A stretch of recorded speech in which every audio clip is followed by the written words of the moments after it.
I've been asked to speak to you today about some of the do's and don'ts of CVs and cover letters. And I suppose if you think about what both of those documents are for, it's really your first point of contact with a potential employer. So some of the do's would be make sure that your details are correct, make sure that obviously that your spellings or everything is okay from that front. There's no excuse now with spell check on most programs.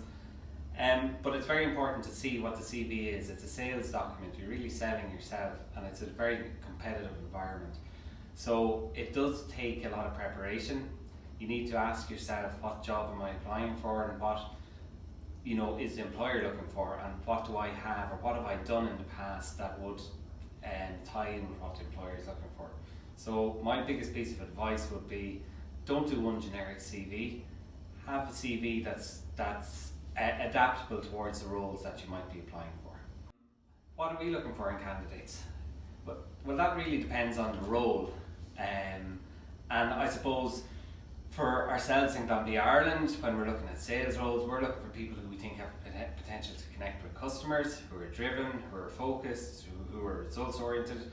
So it'll really depend on what the role is and what the type of characters are. And the good news for graduates and graduates of across a lot of different disciplines is that the jobs market, there's a job for everybody out there. So a piece of advice I would say is, don't apply for a sales role if you don't want to be in sales longer term. If you want to go down a technical route, go down the technical route early. Okay, in some cases, and we have a lot of cases in Gambia, Ireland, where people might start out in one route and change, and that's fine, but a lot of people start out and realise they're not happy and then have to start all over again. So I would say be selective about the jobs that you're applying for. Preparing yourself for a CV or an interview, any book you read will tell you that a CV is really about preparation. Preparation, and I would agree with that. A piece of advice that I would give to anyone applying for a job is, the night before the interview, take out a blank piece of paper and write down 30 things that you've achieved, be it in a work context, a university context, or in your personal life, achievements that you have. And you should be able to recall those a lot more easily during the interview if you've thought about them in advance. The other piece of preparation that's important is you need to ask yourself, what is this employer looking for? What do they want me to sell to them, or what do I need to do to separate myself from the crowd? So it's really important that if you look at it from the point of view of what the employer is looking for and prepare to that. And then your own self-preparation is really, jogging your memory bank to see 30 things that you've done, write them down, and you should be able to recall them a lot easier then. Dressing for an interview, the key thing is you need to look at the company that you're applying for. So a lot of technical companies or a lot of IT companies would have a very casual dress code. But I would always err on the side of caution. It's better to be overdressed than underdressed. And like it or not, a lot of the agricultural sector is still very traditional. A lot of very traditional companies with a strong heritage. And generally, I would say for a fella, suit and tie, buttoned up to the top, and similarly for a lady, it's to dress appropriately, in a suit, to core things, have your shirt tucked in, don't look scruffy, because it is, this is one of the few arenas left in life that's a really formal occasion. And even when you start in a company, you may never wear a suit again if you get in the door, but it's probably, I would say, if I had to give advice, I'd say to dress formally and don't be afraid to overdress. Top tips for an interview.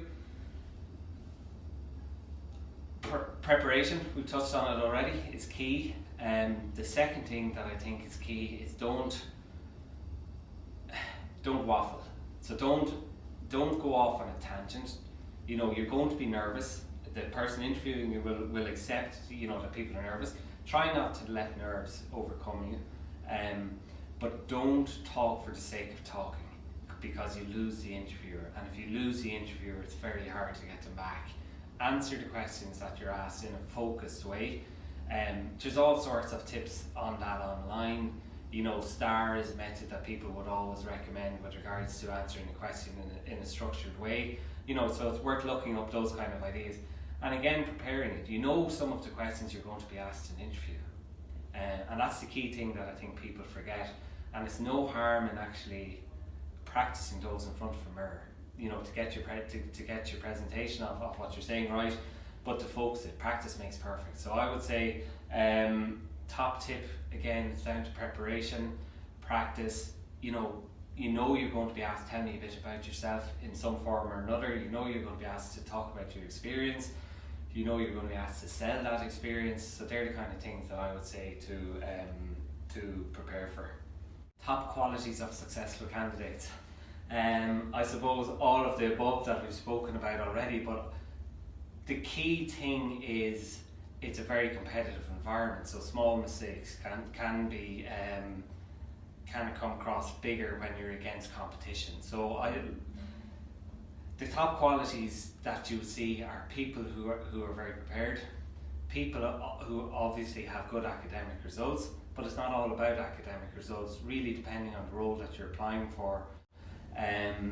So if you don't have the academic results, don't let that stop you. If you have done extracurricular activities that you think that are relevant, such as volunteering or getting involved in local sports or achievements in that area, be sure to talk about them, to have them in your CV obviously, but to talk about them as well, because they're the kind of things that might set you apart, and they're the kind of things that show sometimes that people are willing to go the extra mile. So I think it's important to include all of that stuff, and realistically, coming out of an undergraduate degree, you're not going to have a huge breadth of work experience. You'll have some, so sell that work experience. One of the things that you hear a lot around the best experience that a young person can get is the likes of waitressing, or working in a bar, because you're dealing with customers and you're given a level of customer services, and those things translate. So don't be afraid to put in those roles and what you're doing, maybe around what responsibilities you've had around it, and to be able to talk around those facts in